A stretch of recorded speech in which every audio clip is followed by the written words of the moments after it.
Hi there, welcome to the instructions for the Craft and Found Exchange Reclaimed Craft Kit for String Art. You're going to have the following materials in your craft kit, and I'm going to show you a couple things that you'll need to provide as well. So you'll have a wooden disc, a couple of colors of string, some blank templates for your design. You'll have some small nails and a piece of twine. You're going to want to provide some scissors and a hammer for this project. The first thing you're going to do is pick out which template you would like to work on and cut it out, and then go ahead and size it to the wooden round that you have. You can just lay it on here. You can sort of see through the edges and make sure that all of the dots are lined up and on the wood itself. You want to also look for that hanging hole where you're going to put the twine at the end, and make sure that your pattern lines up in a way that you like with that hole. So whether you want it to be at the top or on the side, wherever you want the design to hang from, you'll go ahead and line your design up. You're then going to take each of the small nails and hammer them right through the paper pattern into the wood. So you can see I've done that here using my hammer. I have put all of my small nails into the piece of wood. You want to drive them in far enough that they are sturdy, but that they're not poking through the other side of the wood. The wood is not as thick as the nails are, so you're going to want to go ahead and make sure that these are in there nice and tight, but that they're not poking through the other side. You can see I tried to line them up so that they're all sort of a similar height. Doesn't need to be perfect, but you're going to go ahead and put all of the nails in following the pattern. If you would like to create your own pattern, you can go ahead and do that too, or you can use this circle one to create all different sorts of designs. Once you get the pattern into secured through with these nails, you're actually going to just go ahead and loosen the pattern up and rip it right off the page. So you can loosen it, and then you can actually just go ahead and tear the pattern right off around the nails that you put in. If you thought that you wanted to reuse that pattern, you would want to make a copy of it before you did that. So I now have all of my nails in my pattern that I'm going to do. This is the diamond shape. You're going to take one of your threads, whichever one you want to work with, and you're just going to weave these threads around your nails in to create the design that you want. And you can do this as many times or as few times as you want.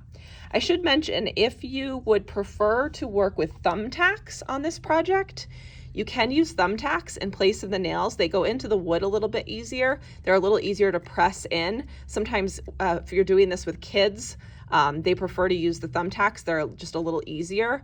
But I like the finished product using the nails even better. So that's why we set the kit up this way. But if you would prefer to use thumbtacks, go ahead. So I like to just tie a slip knot, basic slip knot in my thread, use that end, that loop of the slip knot around one of my nails, and then go ahead and tighten it.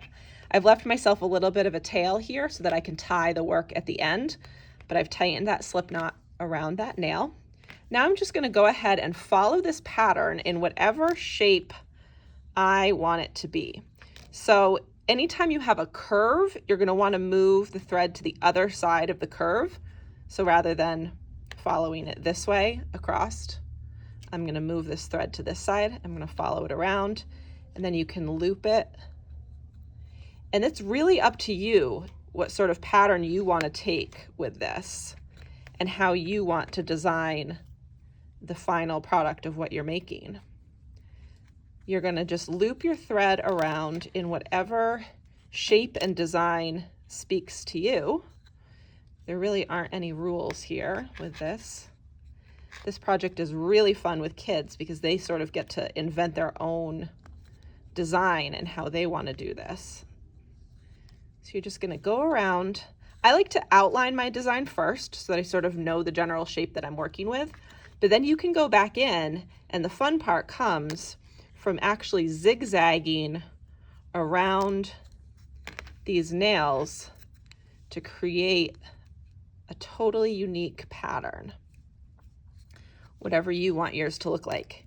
You can layer in multiple colors as you do this. So you could use both of the colors of thread that were in your kit on one design, or you can just use all the same color. You could use a thicker yarn or thread if you wanted to. but you're gonna just go ahead and keep putting the thread around these nails in whatever pattern and whatever shape you want. And you're gonna start to build up the thickness of the thread over the design to get the sort of design that you want. You can go online and search for pictures of string art to get some inspiration. Maybe you want more of like a geometric pattern, or maybe you like sort of just the chaos where we're filling in the circle or the shape here. You can go down, you can loop your thread back around and up to each of these points if you want. You want to think about which side you're coming in on to make it wrap and hold tight the way that you want it to. But you're going to just keep going with your design for as long as you want. This can be as simple or as complicated as you want to make it. When you are done, when you have created the design and the pattern that you like, you can just trim your tail using your scissors here, and then go ahead and tie these two together in just a couple double knots to secure it, and then cut your tails short. You can take your design then. Here's an example of a heart.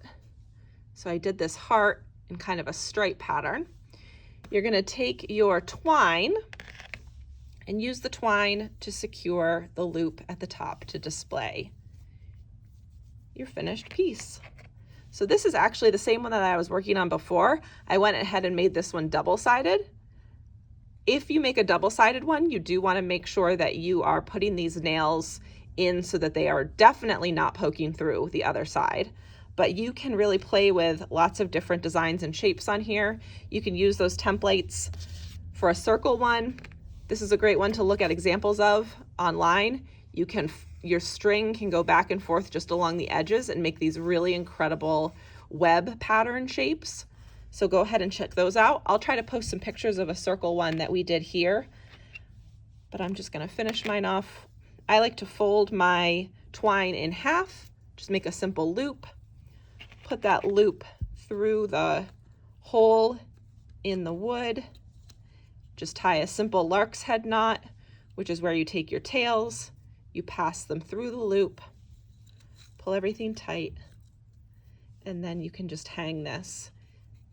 Makes a great Christmas tree ornament, hang it in the window, use it as a decoration, and we hope that you enjoy making your own custom string art with one of the designs that are provided. Please feel free to check out more of our kits and more of information about our classes to come into our workshop and take a class with us at Craft and Found Exchange. And you can find all of that information on our website at craftandfound.com. Thanks so much and happy crafting.